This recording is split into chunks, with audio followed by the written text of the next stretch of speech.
89 का उदाहरण है, 90 का है और 96 का उदाहरण है। तो तमाम इन बातों के साथ ये भी देखा गया है कि जब भी बिना बीजेपी, बिना कांग्रेस के सरकार बनती है तो अपना कार्यकाल पूरा नहीं कर पाती, जबकि अगर किसी देश का विकास चाहिए तो कम से कम आपको स्थायी सरकार चाहिए।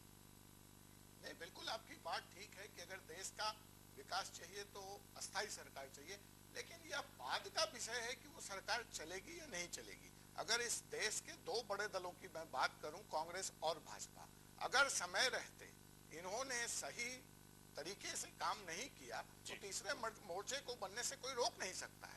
यह इनकी जिम्मेवारी है। देखिए, संबित पात्रा जी कह रहे हैं कि इनस्टेबिलिटी है, चलिए हम इसको मान लेते हैं, लेकिन स्टेबिलिटी का मॉडल आपकी तरफ से भी कहां आ रहा है? आपके पार्टनर कौन से बड़े हैं अलायंस पार्टनर? तो स्वाभाविक है कि जब ये लोग टूटेंगे और ये आपके साथ नहीं जा रहे हैं तो तीसरा मोर्चा ही खड़ा होगा। तो देश एक को कहते हैं कि चौबे जी चले थे छब्बे बनने, दूबे बन के वापस आए। तो जिस अस्थायित्व की हम बात कर रहे हैं उससे और ज्यादा अस्थायित्व की तरफ, इनस्टेबिलिटी की तरफ हम बढ़ रहे हैं। जी, महाबल जी हमारे साथ है। महाबल जी, ये कहा जा रहा है कि अब जब भी सरकार कोई बनेगी तो वो गठबंधन की सरकार होगी, और अगर गठबंधन की सरकार होगी तो वो सरकार स्थायी नहीं होगी, क्योंकि तमाम उसके साथ जो छोटे छोटे राजनीतिक दल जुड़े हुए हैं वो अपनी अपनी सौदेबाजी करेंगे। देखिए, 2014 में आपको बताएंगे जो 2014 में अस्तित्व कैसे, लेकिन अभी हमारे दोनों वक्ता बोले थे विकास की मॉडल की बात कर रहे थे, तो विकास की मॉडल की बात केंद्र सरकार ही दिया सर्व शिक्षा अभियान का, उस पर राज्य विकास कर रही है। केंद्र सरकार ही दिया मनरेगा, उस पर विकास कर रही है। तो केंद्र सरकार ही दिया पेंशन, उस पर विकास। तो आज विकास की गति तेज हुआ केंद्र सरकार के माध्यम से। जो भी सरकार काम कर रही है केंद्र सरकार की योजना पर ही काम कर रही है। बाकी रहा जो अस्तित्व की बात है, तो 2014 में कांग्रेस सरकार बनाएगी, इसमें दोनों यूपीए की गवर्नमेंट बनेगी, उसमें दो मत नहीं है। क्योंकि धर्म, एक तरफ मुलायम भी बात कर रहे हैं, मुलायम सिंह जी भी, धर्म निरपेक्ष राज्य बनेगा, सरकार बनेगी, एक तरफ और दूसरी पार्टी कर रही है। तो धर्म निरपेक्ष तभी हो सकता है ना जब एनडीए को छोड़ करके यूपीए में रहेंगे। तो ये निश्चित तौर पर यूपीए की सरकार बनेगी, इसमें दो मत नहीं है। 2014 हमारा है। जी, राजीव जी कुछ कहना चाहते हैं? जी राजीव जी। देखिए, सबसे पहले महाबल मिश्र जी एक अनुभवी सांसद हैं, लेकिन मैंने अगर विकास की बात की है तो उसके साथ अकाट्य तर्क है जिनका जवाब इनके पास नहीं होगा। आज देश के प्लान आउट का साइज 16,65,000 करोड़ रुपए का है। हमारे राज्य के जो बजटीय आकार की संभावना है वो 34,000 करोड़ का है। हम जो देश के प्लान आउटले का 2.5% से भी कम है, और देश की आबादी में हम 8.5% है।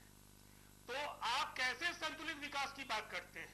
पहली पंचवर्षीय योजना में महाराष्ट्र का पर कैपिटा प्लान आउटले 42 रुपए था और हमारे राज्य का 7 रुपए था पर कैपिटा इनकम, और ये फासला बढ़ता गया, 6 गुने का फर्क था।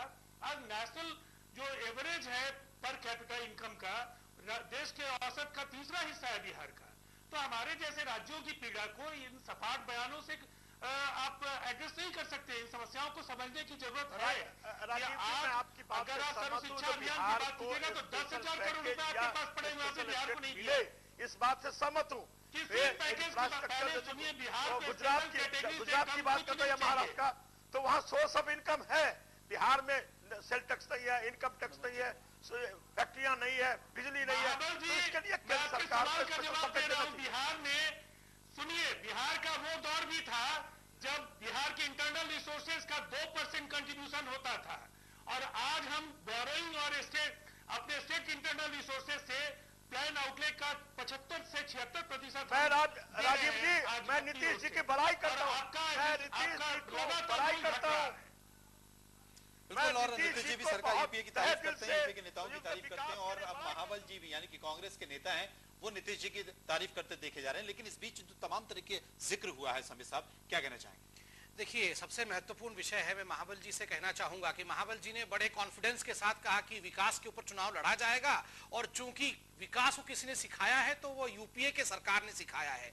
तो मैं महाबल जी के इस गलतफहमी को तोड़ दूं और सच्चाई बता दूं, उन्हें आईना दिखा दूं कि यूपीए ने कुछ सिखाया है तो वो स्कैम सिखाया है और करप्शन सिखाया है, विकास नहीं सिखाया है। आप देखिए, उन्होंने मनरेगा की बात कही। मनरेगा में खुद ही इनकी सरकार मानती है कि 30% जो है वो मनी साइफोनिंग हो जाता है, लीकेज हो जाता है, जो पैसा ऊपर से जाता है वो नीचे तक पहुंच। महाबल जी जब आप कह रहे थे तो मैं चुप था, कृपा करके आप 2 मिनट सुन ले मेरी बात, फिर आप जो कहेंगे, आप बड़े हैं, मैं जरूर सुनूंगा। मेरा कहने का तात्पर्य है कि आपने विकास नहीं, आपने करप्शन सिखाया है। विकास किसी ने सिखाया है तो वो एनडीए एवं घटक दलों द्वारा शासित राज्यों ने सिखाया है। गुजरात के मॉडल ने सिखाया है, बिहार के मॉडल ने, छत्तीसगढ़ के मॉडल ने, मध्य प्रदेश ने विकास सिखाया है। आज हिंदुस्तान में अगर विकास के मॉडल पर राजनीति की बात हो रही है तो आप भी भली भांति जानते हैं कि वो एनडीए शासित राज्यों के विकास के आधार पर हो रही है, ना कि केंद्र शासित कांग्रेस के सरकार के द्वारा। ये बात आप अच्छे से जानते हैं। मावल साहब, तो दिल्ली पर भी नजर डालिएगा, श्रीमती शीला दीक्षित की सरकार पर भी नजर डालिएगा।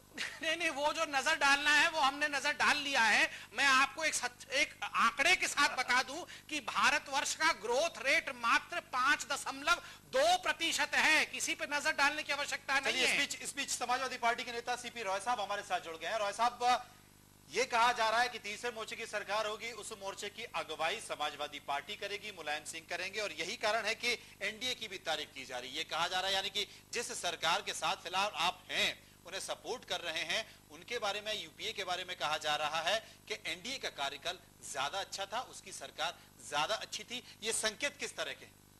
संदर्भ मात्र है, इसमें कोई संकेत समझने की जरूरत नहीं है कि वो संदर्भ है। संदर्भ में जब कहा गया तो ये भी कहा गया कि यूपीए की पूरी काल का पूरा समय स्कैम्स में बीता है। एक के बाद एक घोटाले निकलते जा रहे हैं और पता नहीं चुनाव की घोषणा तक कितने घोटाले अभी और दफा जो निकल के आएंगे। जिस फाइल को भी खोला जाए उसमें से घोटाला निकल रहा है।